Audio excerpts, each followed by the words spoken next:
He got this message to me by transcendental means, by arrangements that he made through his sister.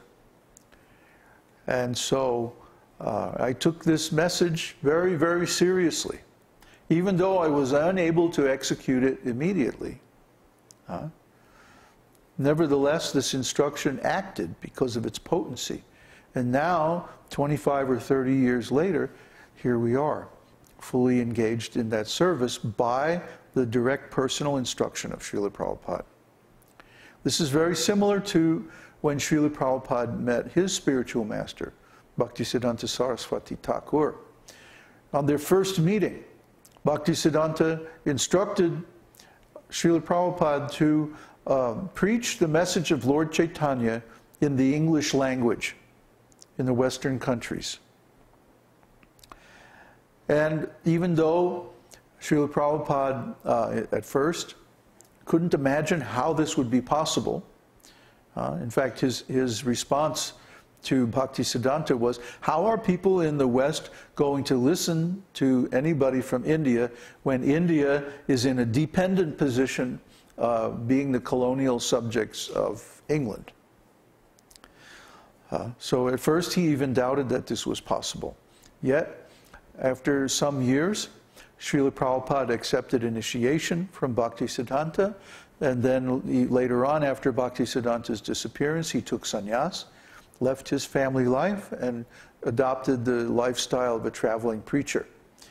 And this Parivrajaka life led him to come to America, and of course, you know, the rest is history.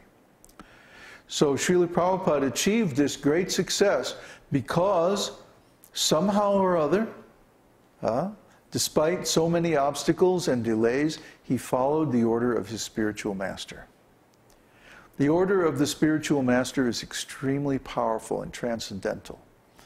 And anyone in any condition of material life, even a fallen condition of material life, if they simply try, if they simply desire to follow the order of the spiritual master, can make all advancement. They can advance to the perfectional stage. Because this is the power of the lotus feet of the spiritual master. When we talk about the lotus feet, we mean service. That the relationship between the guru and the disciple is always in the mood of servant, master and servant. The guru is always the master, the student is always the servant. So there can also be overtones of friendship, and there should be. But the principal relationship is master and servant. And Śrīla Prabhupada said things like, one should always feel a fool before one's spiritual master, because the spiritual master is always more advanced, more self-realized than the student. So even if one is very qualified, he should always feel like a fool before his spiritual master. And this is the recipe for advancement and success in spiritual life. This attitude. You don't even have to try. What's that? You don't even have to try. Can they hear you? He's saying that we don't even have to try.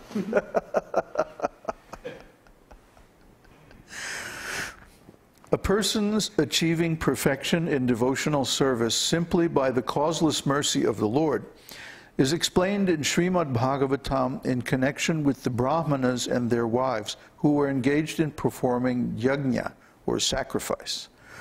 When the wives of the Brahmanas were favored by Lord Kṛṣṇa and immediately attained the ecstasy of love of Godhead, their husbands said, "How wonderful it is that although these women have undertaken no reformatory performances, such as accepting the sacred thread, have not resided in the monasteries of the spiritual master, have not observed the strict principles of celibacy, have not undergone any austerities, and have not philosophized upon the observance of ritualistic ceremonies, they still have attained the favor of Kṛṣṇa, which is aspired after even by great mystics.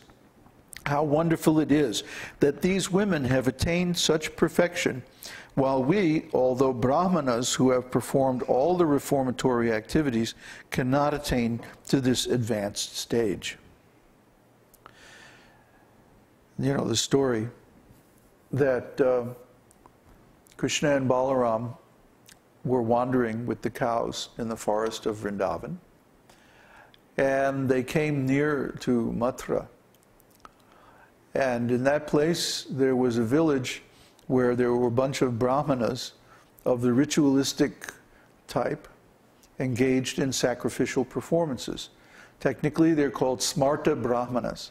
Smarta means that they follow the smriti, or the original Vedic literatures. The 4 Vedas, Rik, Sama, Atharva, and Yajurveda, contain very complicated instructions for the performance of sacrifices.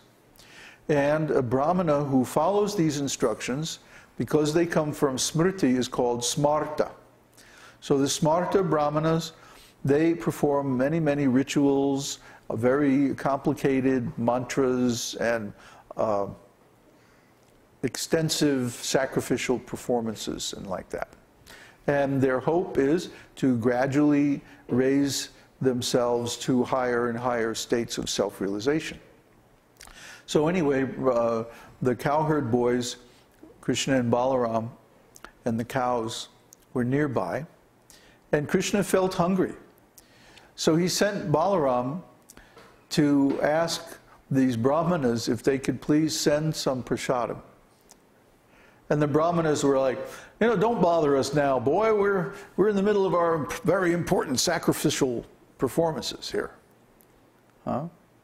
So they were like, you know, like the other day we did the homa sacrifice, fire sacrifice. They were doing activities like that, but, you know, much, much more complicated and extensive. So they were like, oh, we're too busy, you know, go away, young fella. So then they didn't recognize that this is Lord Balaram. They didn't, even though he said, you know, Kṛṣṇa and Balaram, his brother, you know, the cowherd boys tried to explain, you know, Kṛṣṇa and Balaram are asking for food, you know, but they were still like, oh, you know, we don't have time. But the wives of the brahmanas, they were more soft-hearted, and so they actually went there. They accompanied the cowherd boys and went back to where Kṛṣṇa and Balaram were staying in the woods, and they arrived with all kinds of nice eatables, and they fed the cowherd boys very sumptuously. And because of this, then Kṛṣṇa blessed them with perfection in devotional service. And they came back, and their husband could see that they had become advanced just by the mercy of the Lord. You see? And this is because of their soft-heartedness and their willingness to serve. The service attitude is very important. So when the ritualistic brahmanas saw this, they realized that they had made a mistake. That following these rituals and all it's okay, you know. It's very nice. But there's a much higher level of devotional service which is based on pure love of God, pure love of Kṛṣṇa, direct service to Kṛṣṇa. And their wives, these ladies, had found that level simply by responding to the humble pleas of the cowherd boys that please give some food to Kṛṣṇa and Balaram.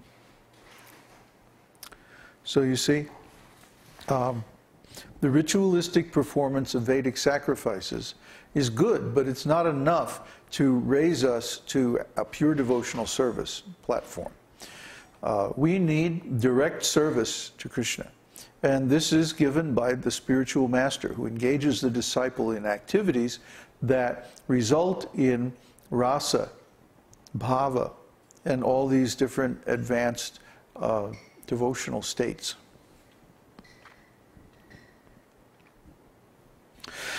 There is a similar statement by Narada addressed to Śukadeva Gosvāmī. My dear Śukadeva Gosvāmī, you never took the trouble to reside under the care of a spiritual master, and yet you have attained such a great status of transcendental knowledge. You never took the trouble to undergo severe austerities, and still, how wonderful it is that you have been situated in the most perfect stage of love of Godhead. Shukadeva Gosvāmī, and the wives of the Brahmanas performing yajna are vivid examples of devotees who achieved the perfectional stage of devotional service simply by the grace of the Supreme Personality of Godhead. The story of Shukadeva is that he was born as the son of Vyasadeva. And Vyasadeva, of course, was the compiler of all the Vedic literatures. So Vyasadeva was, at that time that Shukadeva appeared in the womb of Vyasadeva's wife, Vyasadeva was working on this great book, Śrīmad-Bhāgavatam. So he would hear in the womb, he would hear Vyasadeva reciting Śrīmad-Bhāgavatam. And just by this hearing, he became completely self-realized.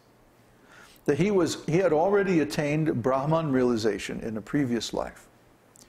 So Shukadeva was already liberated. But then when he heard Śrīmad-Bhāgavatam in the womb,